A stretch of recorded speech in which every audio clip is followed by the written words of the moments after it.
Що ви представляєте на сьогоднішній день апеляційний суд Хмельницької області, а саме як судову гілку влади, в статті 55 чітко визначено атрибути суду.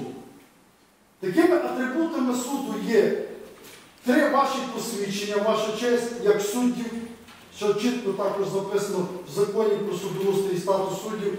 Друге, у вас написано, є ще 4 елементи, а саме це наявність обов'язкового нагрудного знака, наявність мантій у суддів, наявність державного герба і державного прапора.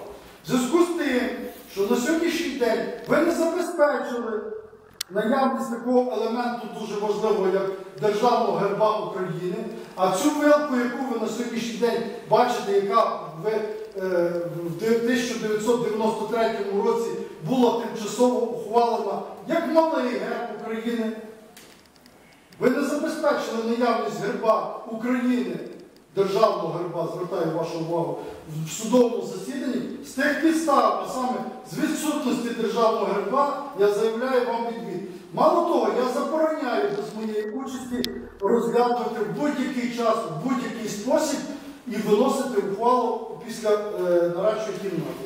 Будьте здорові!